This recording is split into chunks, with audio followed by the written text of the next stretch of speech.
Let's dive into something that trips up so many of us. How do you actually prove your health and safety skills on paper? You've got the real-world hands-on experience, but turning that into the formal evidence you need for a qualification, well, that can be tricky. Today, we're going to break down exactly how to do it. It's the classic problem, right? You know your stuff. You live and breathe safety every single day on the job. But when it's time to write it all down, to prove it for something like Competency 3, it can feel impossible. How do you make all that practical skill, all that intuition, something tangible that an assessor can see? So it's absolutely crucial to understand what Competency 3 is really asking. This isn't a test about what you know in your head. It's about providing specific, concrete proof of how you apply health and safety in your actual day-to-day work. The key here, and you'll hear me say this again, is to show, not just tell. To help you do just that, we've got a simple roadmap for this explainer.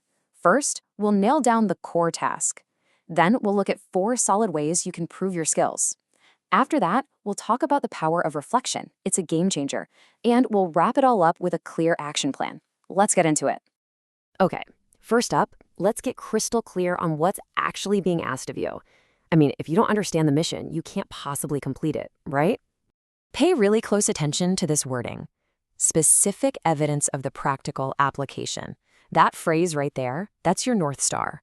It means you need to be thinking about tangible things, reports you've written, maybe photos that document a safety procedure, or processes you've helped create. The evidence has to be real. It has to be verifiable. All right, so you get the mission. Now let's talk about the tools you can use to accomplish it. We're going to walk through 4 key categories of evidence that will help you prove your competence no problem. So here they are, all at a glance. Think of this as your evidence menu. You might have experience in just one of these areas, or maybe you've got a bit of all 4. We're going to break down each one so you can see exactly what counts. First up, and probably the most straightforward, are your formal qualifications. This is the low-hanging fruit, you know?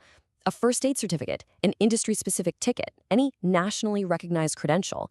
It's a powerful, undeniable piece of evidence that you have a solid foundation of knowledge. Number 2, your everyday job can be your biggest asset. Seriously, are you a fire warden, a designated first aider? Do your normal duties involve specific responsibilities laid out in safety regulations? Documenting your involvement in these roles is a perfect example of that practical application they're looking for. Third, have you ever been part of a health and safety audit or a review? Because if you have, your participation is absolute gold.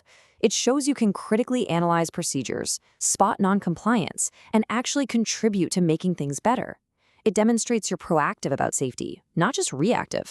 And our 4th one here shows our really high level of responsibility. If you've ever had to review the health and safety proposals from a contractor, that is a fantastic piece of evidence. It proves you understand compliance requirements so well that you can judge someone else's plan against them.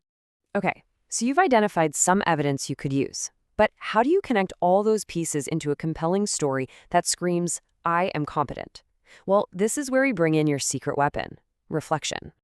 Now, reflection isn't just about, thinking back on things. It's an active process. It helps you pinpoint the exact moments from your work that really demonstrate this competency. And there's a huge side benefit here. By recognizing your own progress, you build the confidence you need to talk about your skills effectively. And it's as simple as this 3-step process. 1, identify a specific experience. Maybe it was that near-miss investigation or a safety briefing you had to give. 2, reflect on it. What happened? What did you learn? And 3, the most important step, document it. Write it down in your reflective skill diary. So let's bring this all home. We've talked about the what, the how, and the why. Now it's time to build your action plan so you can create a portfolio that really does justice to your skills. Okay, it's your turn to take action. Here's your checklist. Go back through those 4 types of evidence and see which ones fit you. Pinpoint a real situation from your work, apply that simple 3-step reflection process, and get it documented. This is your path to proving your competency, step by step.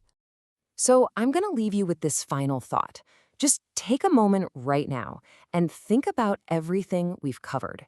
Based on all of that, what is the single strongest, most compelling piece of evidence you could put forward today? Start there, because if you can answer that, you're already on your way.